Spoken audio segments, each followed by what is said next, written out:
Co-Chiefs in the state of Arizona, held on Monday, June 3rd, 2019 at 5:30 at the City Hall Building, 915 South Torreville Road, Bisbee, Arizona.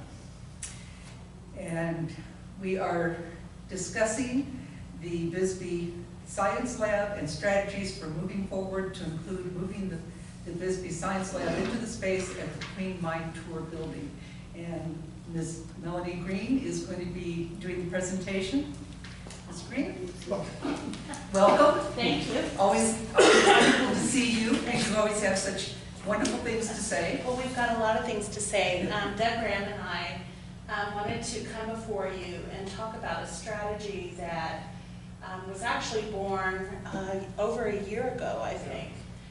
But now seems the time to bring this strategy to fruition. So I've asked Doug to help me tonight share a combined vision of what we might do. And Doug is going to actually talk with you first, giving you some of the Queen Mine Tour perspective, and I'll follow up with the Bisbee Science Lab perspective and give you as much information as we can. Okay, and before we do that, I did forget to take the roll call, so. Councilmember Gabe Lindstrom is excused. Councilmember Joni Giacomino is excused. Councilmember Bill Higgins. Here. Mayor David M. Smith is excused. Councilmember Leslie Johns is excused. Councilmember Joan Hanson. Here. Mayor Pro Tem Anna Klein is excused. And Ashley Coronado, City Clerk. Thank you.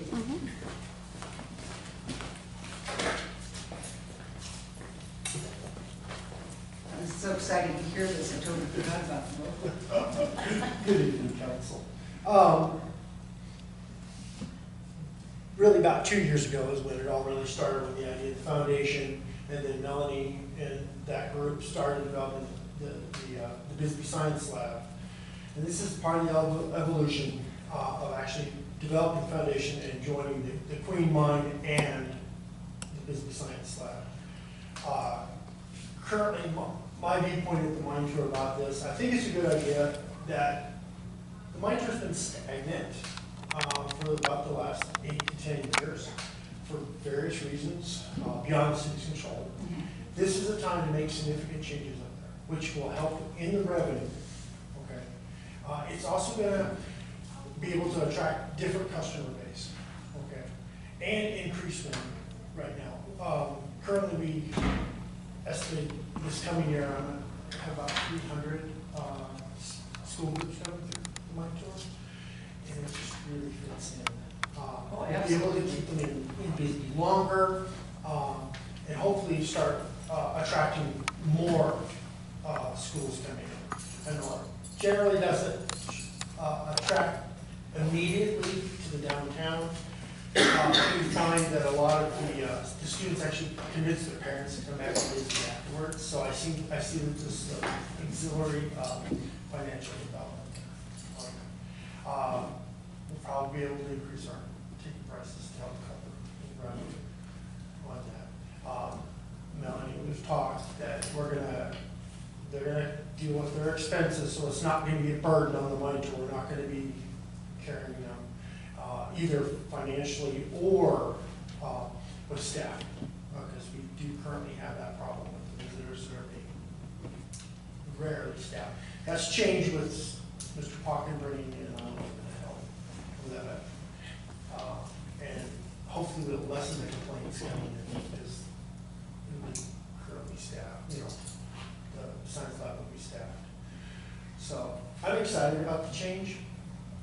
I think it'll be good for the mine tour and good for Bisbee on that. And do you have any questions on that? Can they? So, well, I do have one question. Yeah. It's two separate organizations. Correct. You're just And sharing the space. I can go into that. Maybe Okay. we can hold questions till, Yeah. because I may be answering some Okay, of the questions. Okay. Yeah, because they will merge a little bit, but separate. Yeah. Separately equal. Yeah. Well, I'm not sure about equal either. Yeah.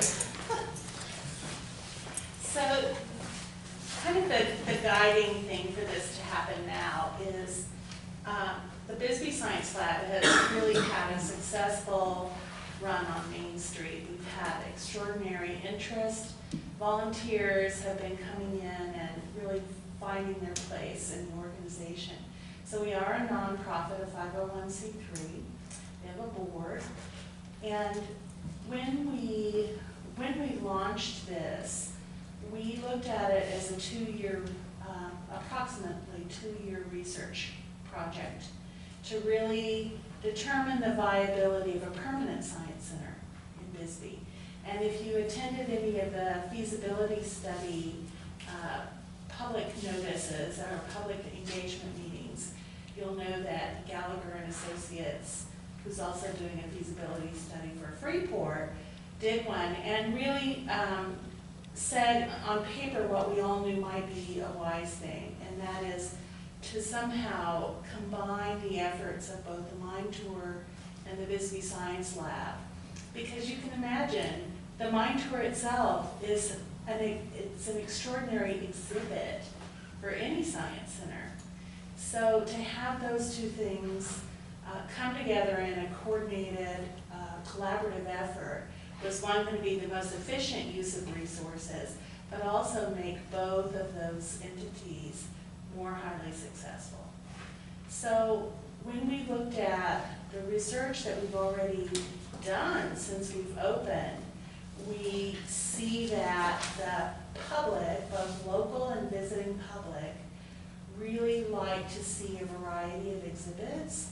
The ones that we have on hand have been well received. We just have an extraordinary breadth of things that we can do. But what we also saw most recently was we needed, especially in the summer, but also through the year on Fridays when school's not in session, to have things that are directed towards students. Because although adults are certainly among our targeted population, students are where we really want to make the biggest impact we can. So in looking at what we were experiencing, we, as you know, had that opportunity to take 2 classrooms out at the middle school and have a the Melody Lane Middle School. So along with the library annex, now there is a maker space and tinker space directly for kids, though adults are welcome to participate. I know that I don't need to go into all these details, I realize. So we've got spaces out there. We're holding Science Friday activities out there. So through the summer, there are at least 3 days a week when things are dedicated directly to student-age kids. And it's in a neighborhood where most kids live and can walk to the program. So we feel like we've really partitioned off a whole set of programming that's specific to our local resident kids. In addition, we have science cafes, which are geared more toward an adult audience to let local residents know what kind of research is happening in their area, meet those who are doing the research, ask questions, become more familiar with the science behind the research. So from a local resident standpoint, we feel like we're really making headway with those 2 types of events. Where we're not doing as well as we'd hoped is in reaching a greater number of students and in a way that allows them some flexibility to really engage with the exhibits. So what we see a lot of is we have some local students, particularly from Old Bisbee, who can walk downtown, who come and hang out with us all weekend long. I mean, there's a couple of kids that they're there every Saturday or Sunday. They pick a day, they just ride their bikes down. And now they're docents, they're volunteers, and they take people around that are not familiar with the science lab, tell them what we're doing. They're amazing. They're in 5th grade. I mean, they're doing amazing. What we don't have, though, is access to kids who don't live within walking distance. We've approached the city about bus passes and doing some training for kids, especially this summer, but we're not seeing those numbers. And so you take that we need a greater focus on student participation, and you marry that with, we have a lease that's coming up in October, but it requires us to tell them by July 14th what our intentions are. Now, they gave us a really good deal for Main Street for our first year. They cut their rent by a third. They normally charge $15.50, I believe, and they gave it to us for $1,000 a month, which is a tremendous deal. However, in this renewal potential that we have, that figure, not just the lease, but the maintenance, the shared maintenance cost of the building, will put us up probably over $1,800, closer to $1,900 a month. So we're really looking at that carefully to determine, one, being such a young organization and really putting our efforts in so many areas, do we want to commit to another year at that price? And so we got to looking at our feasibility study and really kind of focus on what were our options. And we determined that we should approach the city about moving into that back third of the building that's currently got the big square set. If you've been up there lately, you know it's, tell me if I'm explaining it wrong, Doug. It's a big display square set. There are some dioramas around 2 walls, and then there's this pony wall that has the large picture on it. Kind of separates that back third from the visitor center and the gift shop. So in my estimation, we just had to see if Doug had any ideas about it first, because if he didn't like the idea, there was no point in moving forward. And he was very enthusiastic, if I can put those words in your mouth. So we followed the progression, and we wanted them to, because it's the city's building, the city's tour, their operations, was to come to the city council and see what they thought about that. We think that with all of the students that the Mind Tour gets, it would be a natural flow to then introduce them to the science lab while they're there. So not only could our local residents enjoy the science lab right there, still in town, and with our current outreach with students in Melody Lane, we felt like we could maximize the people who were coming to the science lab. Right now we get people who are walking by. If you looked at our guest book, most of the people, when we asked them how did they come into the lab, we were walking by. And as you know, we get most of our walking by visitors are adults, and while there are a number of children, they're usually in tow of adults who have another mission, another reason to be on Main Street. So they don't often stay as long as we like them to be able to. So what we would want the council to understand is that the Bisbee Science Lab, myself, Doug, Mr. Hawken, could help develop a draft MOU to be taken before the council to be considered, and then let the council determine whether or not we should move forward based on that MOU. Okay, questions of either of us? A couple things.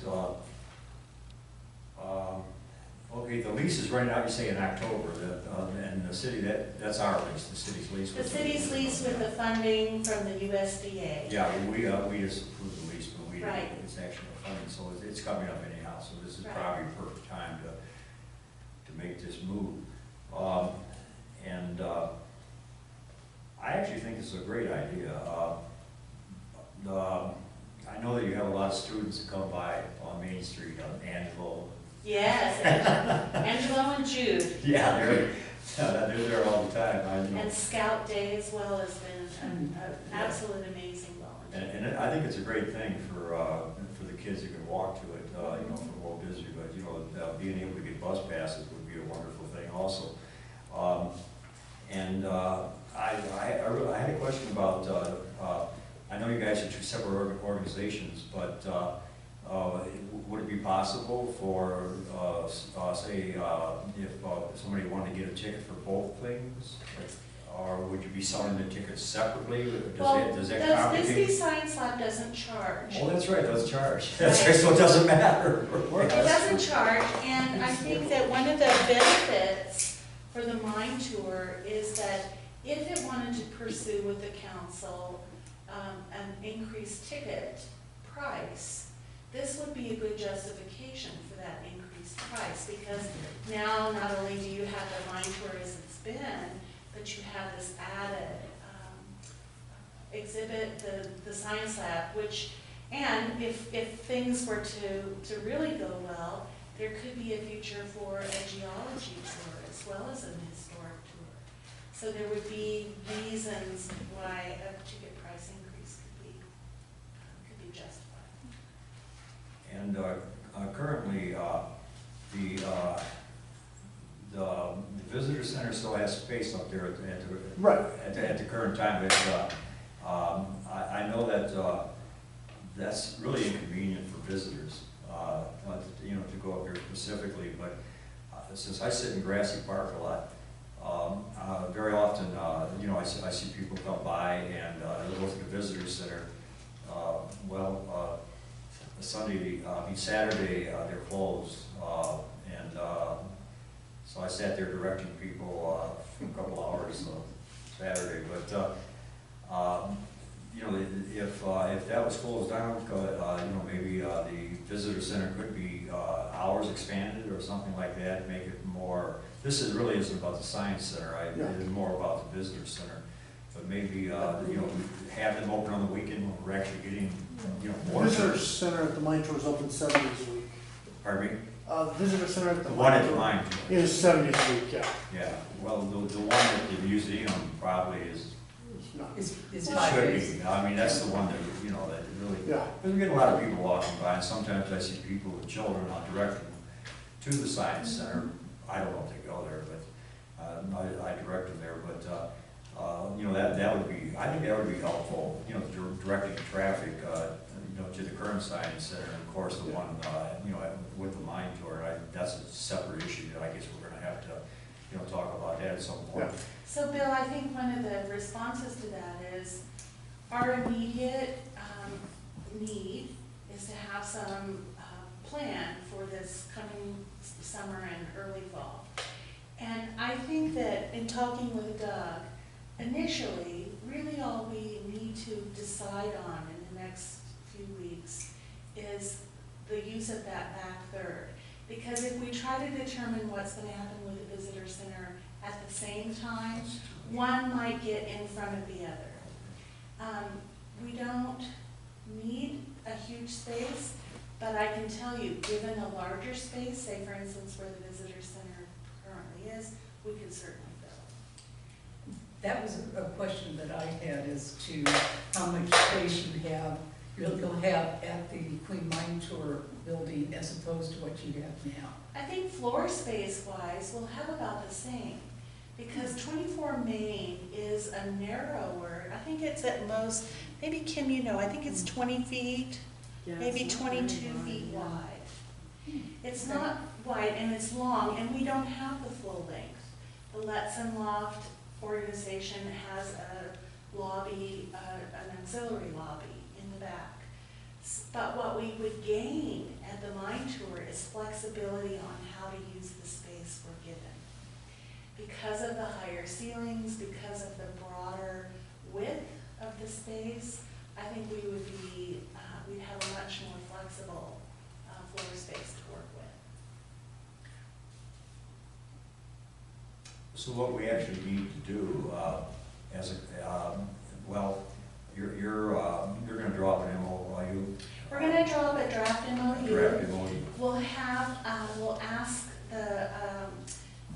the city manager to have the city attorney review it, make comment, and bring it up to a final draft. Then we'll get council approval on a final, or go back and make even more changes.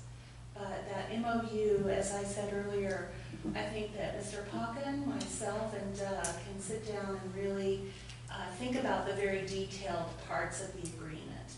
How are we going to handle utilities? How are we going to handle anything that might be deemed as a user effort? So we can make suggestions, put it in a draft, we can change that draft to a final to meet the council's needs. Do Do you think you can, you meet this done by the end of the month, for sure? Well, what we hope is to have, so my understanding, and I'm sure Ashley will correct me if I'm wrong, Britt Hansen returns from vacation a week before your meeting on the 18th of June. Okay, so next If week. he's able to review our draft in that week, then, I mean, my intention with Mr. Hawkins' permission and Doug, of course, is to try to get it on the agenda for the June 18th meeting. Because it's the July 14th that we have to provide our intention letter to the Letson owners. And I think that that's an excellent idea, because if it doesn't, you still have some room, One meeting. Yeah, room. yeah. so. Yeah. And your idea with the visitor center, I agree with you, that needs to be separate, but I think that this is the opportunity to move that, and it would also give you some more, some space, and obviously we're gonna have to talk about that. Right, but that lack of space doesn't preclude our desire Right. to use the space that's currently available. Are you gonna have to do, any renovations, to that space up there by the mine floor? I was thinking lighting. What we would Maybe. like to do is, and what we need to do, is once this is approved by the council, is to, hire an electrician to come in and add some electrical service to that back side, which I understand has very little, if any, in terms of outlets. Right, yeah. Because our exhibits do require some You require electrical. lighting, yeah. But we would be working to figure out the best way to do that. I understand from Freeport that with the new electrical system they put in for the air exchange, that there's plenty of capacity, Good. plenty of capacity. So that won't be an issue, it's just a matter of getting it done. Yeah, I'm a big believer in Science Center. I think that and mine are really, could really be making it overnight. People come here, they don't know what to do with their children very often. They say, what do you do here? And I hate to tell them, Here's the really, Sometimes. the thing we've also seen in our efforts to do some research is we've got a lot of families coming from Sierra Vista, as well as our local families, the Sierra Vista and Douglas. And it's interesting how it's lining up. Saturday seems to be Sierra Vista, Sunday seems to be Douglas. But it's an attraction on a local, regional level.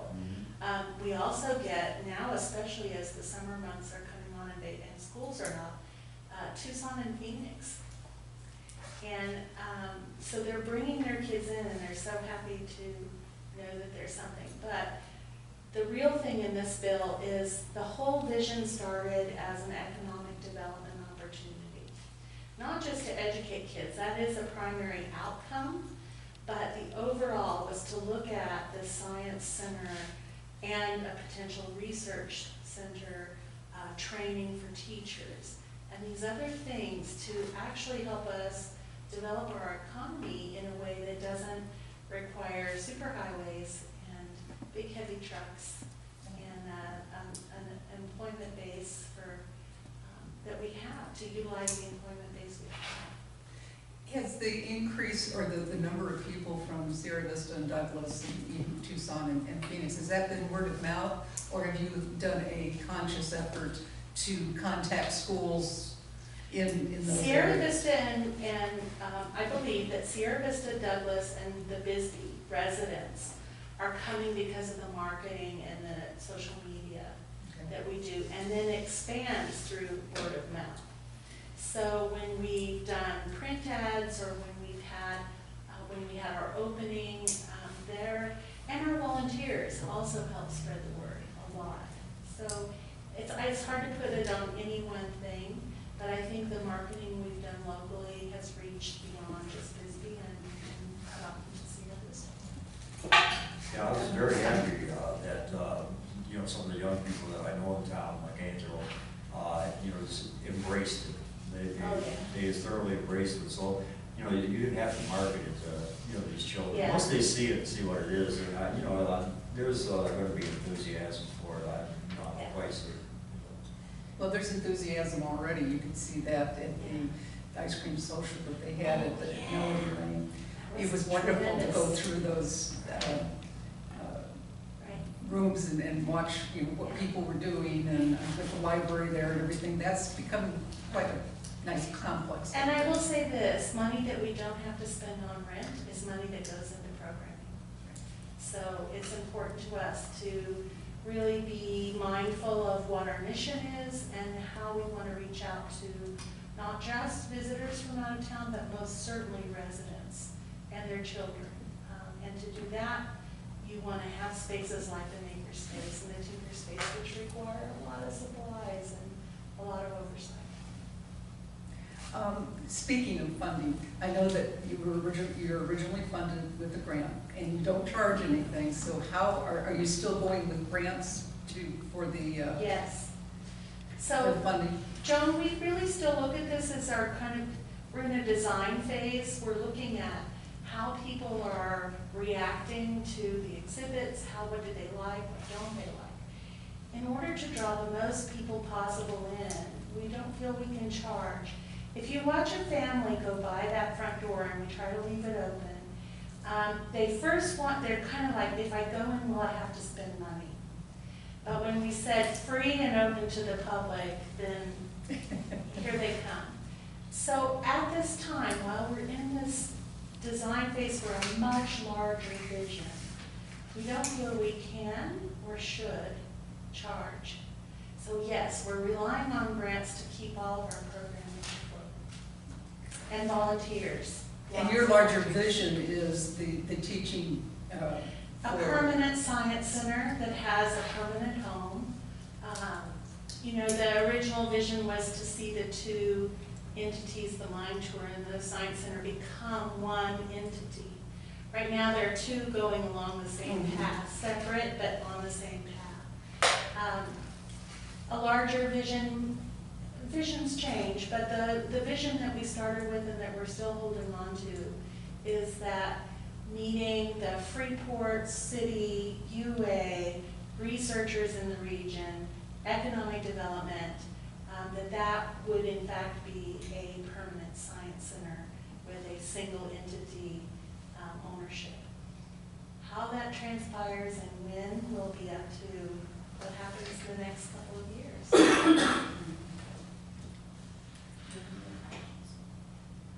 No, I'm just absolutely, I'm I'm excited excited about that this. you're doing Yeah. this. And you have a plan, and you're going to get this together and bring it before us Right. as soon as you possibly can. Okay. And I'm, I'm happy that you're doing this. I think it's a great thing. Great, so Doug and I are meeting with Mr. Poppin tomorrow, and then with his feedback, we'll get started on developing a draft MOU. Okay, wonderful. you know, Yeah, I'm very happy. it's exciting to see the kids actually participating Yeah. in it, so. Doug, did you have anything else you wanted to add? No, Dennis, did you want I to just say support it. anything? I'd like to thank you guys for coming very much. And thank you for your support. We're really excited about this phase 2, I guess. Is that what this is? We called And it who one. cares what phase it is? It's still design phase. Yeah. Yes, Yeah, all right, well, well, thank you. very wonderful. So, thank you. Does anybody else have anything that they want to say? Well, if not. By the way, this is Ilya, he's a volunteer with the Bisbee Science Lab, just recently graduated. He's working with us on math issues, and now we've discovered he has other talents, so we're gonna find lots of things for him to do while That's he's great. here. Very good. Well, if there's nothing further, I guess, Could, oh, you have something else? no, I just, would you like to make your motion? Yeah, I think we adjourn. I second. I guess we're all in favor.